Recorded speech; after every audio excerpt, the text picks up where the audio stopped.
سمعت قبل كده عن اللي باعوا الهوا في أزايز؟ مش هزار، هوا حقيقي متعبي في أزايز وبيتباع بمبالغ مش قليلة.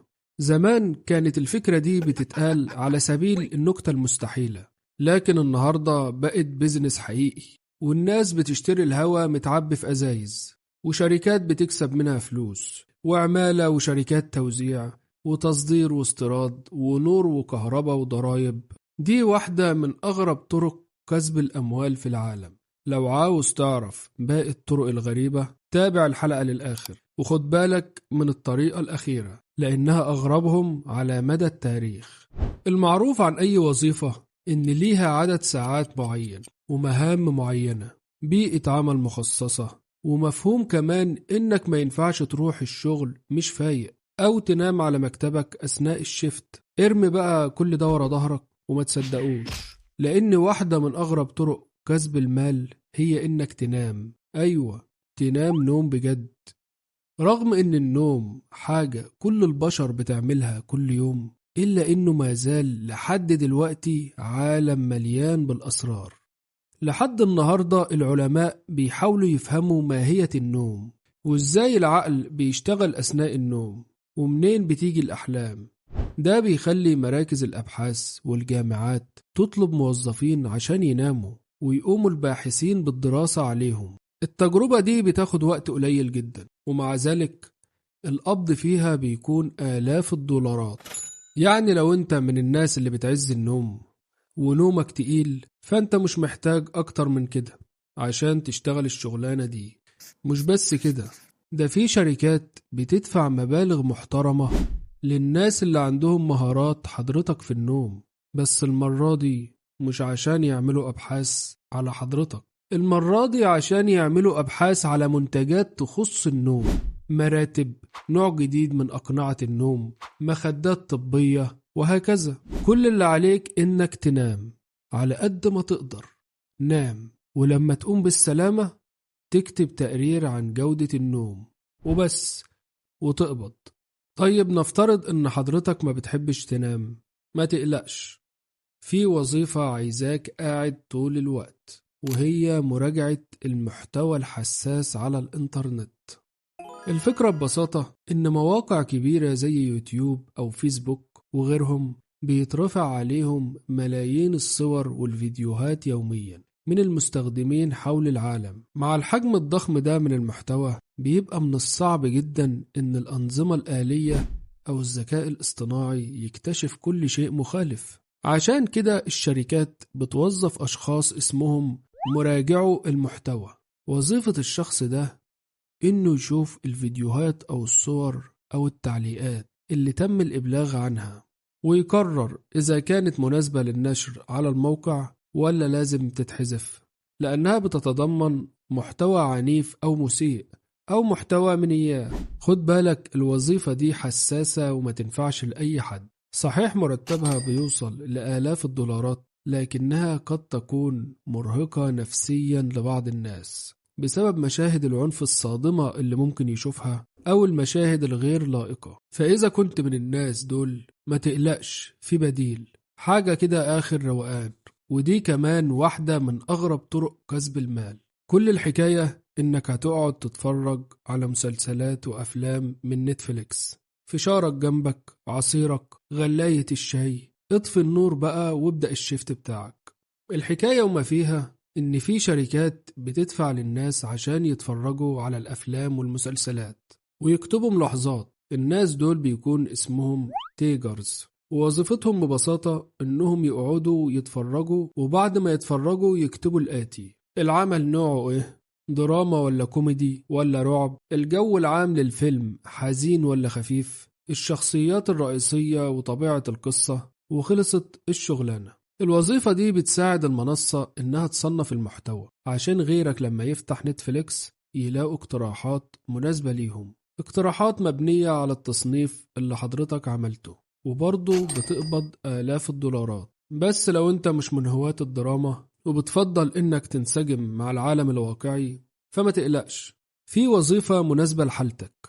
عن طريقها هتنغمس جوه مشاكل المجتمع وهتبقى قريب من الناس. كل اللي مطلوب منك في الوظيفة دي إنك تفضل واقف، مش واقف أكيد في البلكونة، انت هنا هتبص على الناس من فوق، مش هتلمس مشاكلهم. لكن الوظيفة اللي بقولك عليها انت هتكون وسط الناس الشقيانة وواقف في نفس الطابور. أيوة زي ما فهمت كده، الوظيفة هي إنك تقف في الطابور بدل حد تاني. الموضوع ده منتشر خصوصا في المدن الكبيرة زي نيويورك ولندن. الحياة في المدن دي سريعة جدا، وكتير من الناس ما عندهمش وقت يضيعوه في الانتظار بالساعات. عشان كده ظهرت شركات وأفراد بيقدموا خدمة اسمها الانتظار بالنيابة. لو في طابور طويل سواء لشراء حاجة معينة أو طابور في مصلحة حكومية أو حجز في مطعم زحمة، ممكن تدفع لشخص يقف مكانك، ولما يجي دورك يتصل بيك وتروح تكمل إجراءاتك. الحساب في الشغلانة دي بيوصل من 20 ل 40 دولار في الساعة، ده في الأحوال العادية. لكن لو الحدث مهم، ماتش كبير مثلا ولا حفلة لنجم عالمي، فالحساب هنا بيعدي. في مدينة زي نيويورك الشغلانة دي ليها شركات معتمدة بتتصل بيها يبعتولك موظف من عندهم. هو الموظف ده هو اللي يقدر يقول أنا وقتي بفلوس. بس لو انت بتحب الوقوف بس مش عاوز تختلط بالناس، عاوز تبقى لوحدك وبرضه تاخد فلوس، في الحالة دي في وظيفتين والاتنين فلوسهم كتير. الأولى إنك تبقى تمثال صامت ما بتعملش أي حاجة. عارف لعبة تماثيل اسكندرية اللي كلنا لعبناها واحنا صغيرين؟ هي دي الوظيفة. في مدن سياحية كتير حول العالم وانت بتتمشى في الشارع بتلاقي شخص واقف ثابت تماما، لابس هدوم غريبة أو داهن جسمه بالألوان، وواقف كأنه تمثال حقيقي. الشخص ده اسمه التمثال الحي. وظيفته ببساطة إنه يقف بدون حركة والفترات طويلة في الأماكن الزحمة زي المناطق السياحية والتاريخية والشوارع الكبيرة. المهرجانات الناس بتقف تتصور جنبه ويحطوله فلوس في صندوق صغير موجود جنبه. بس خد بالك، الوظيفة دي مش سهلة ومحتاجة ناس عندها قدرات معينة زي التحكم في النفس والحركة والثبات، وأهم حاجة الصبر. لكن لو انت ما عندكش صبر تقدر تروح للوظيفة التانية، وهي انك تبقى لوحة اعلانات. يعني تعمل وشم مؤقت بشعار شركة معينة وتقف في مكان عام، أو تلبس هدوم عليها العلامة التجارية لبراند كبيرة في حتة زحمة، أو تمسك في إيدك يافطة وتقف على باب شركة. حاجات شبه كده. هتبقى لوحة إعلانات بشرية وهتقبض مبالغ محترمة. لكن يا عزيزي لو انت مش عاوز تبقى لوحة إعلانات وتنور وتطفي، برضو ما تقلقش، هتجيب فلوس. يعني هتجيب فلوس حتى لو هتجيبها من الهوا. الكلام ده مش هزار. رغم ان الهوا هو اكتر حاجة موجودة على الكوكب، ورغم انه لا بيتمسك ولا بنشوفه، الا ان في ناس عبته في ازايز وباعته وكسبت منه فلوس حلوة. من اشهر الناس اللي باعت الهوا شركة كندية اسمها فيتاليتي اير. الفكرة بدأت بشكل بسيط جدا. مجموعة من الشباب الكنديين المغامرين لما كانوا بيتسلقوا الجبال لاحظوا ان الهوا فوق نقي جدا عكس بعض المدن المزدحمة في العالم. فجت لهم فكرة غريبة، وهي إنهم يعبوا الهواء النقي من مناطق زي جبال روكي جوه علب وأزايز ويبيعوه على الإنترنت. في البداية الناس اعتبرت الموضوع مجرد هزار، لكن المفاجأة إن الكميات كلها اتباعت والموضوع مشي وبقى في طلبيات على لوحة الانتظار. الإزازة الواحدة من الهواء ممكن يتراوح سعرها ما بين 20 و 30 دولار، ولو الحجم أكبر ضاعف بقى الرقم في 2. لو انت مش من الناس اللي هتعرف تعبي الهوا في أزايز، فعندي ليك فرصة حلوة قوي، وهي إنك تأجر نفسك كصديق. ما تستغربش، الشغلانة دي من أغرب الوظائف اللي ظهرت مؤخرا في العالم، والغريب إنها ابتدت من اليابان. المعروف إن اليابان بلد بتاعت شغل، والناس هناك حياتها زحمة من كتر الشغل وما عندهمش أوقات كتير للراحة. في وسط الزحمة دي ابتدت الناس تحس بصعوبة في تكوين العلاقات الاجتماعية، وأصبحوا بيعانوا من الوحدة. عشان كده ظهرت خدمات اسمها رنت أفريند أو استئجار صديق. الخدمة فكرتها ببساطة إنك ممكن تدفع فلوس لشخص عشان يقضي معاك وقت. الشخص ده وظيفته إنه يخرج معاك تشربوا قهوة سوا في مكان، يخرج معاك تشتروا طلبات البيت، يحضر معاك مناسبة أو حفلة، أو حتى يقعد بس يتكلم معاك.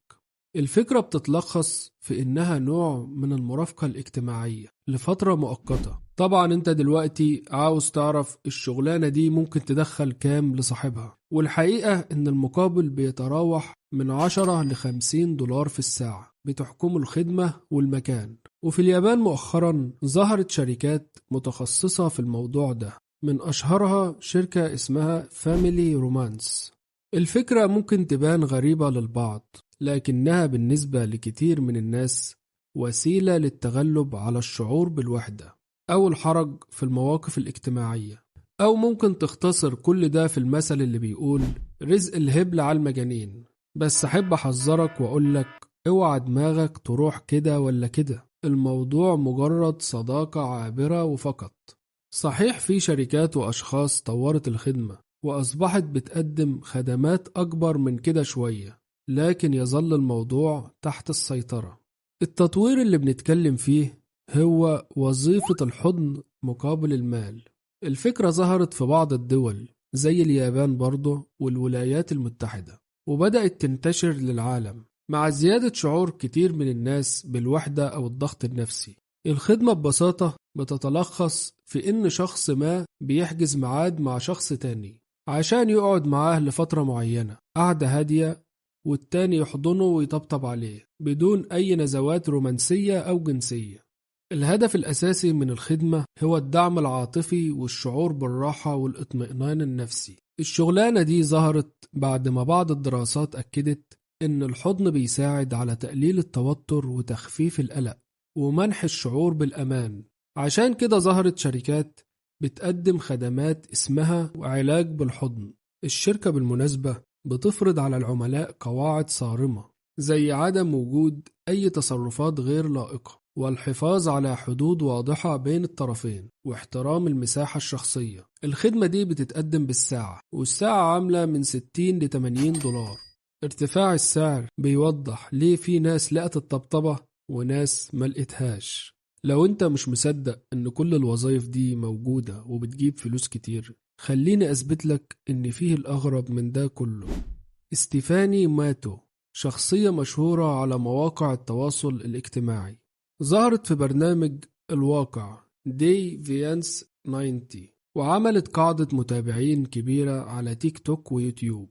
ستيفاني جات لها فكرة غريبة جدا ومقرفة جدا في نفس الوقت، وهي إنها تعبي غازاتها في برطمانات وتبيعها. طبعا اللي هيجي في دماغك إن دي فكرة استحالة تكمل أو تلاقي زبون، لكن يؤسفني أقولك يا عزيزي إنها لقيت وباعت البرطمان الواحد ب1000 دولار. اللي وقف المشروع مش إنه غير أخلاقي وغير مقبول ولا حتى إنه مقرف.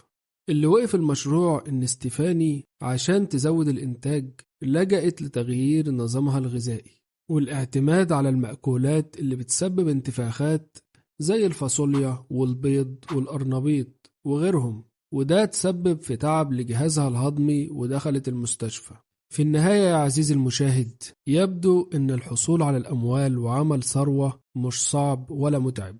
كل الحكاية إنك تفكر بره الصندوق، تحول شيء غريب لسلعة أو مشروع تجاري صادم. ادخل بقلب جامد وما تخافش، يمكن الفكرة اللي شكلها مجنونة النهاردة تكون هي مشروعك المربح بكرة. وعاوز أعرف رأيك في الكومنتات عن إيه هي الشغلانة اللي اتصدمت لما عرفتها. سلام.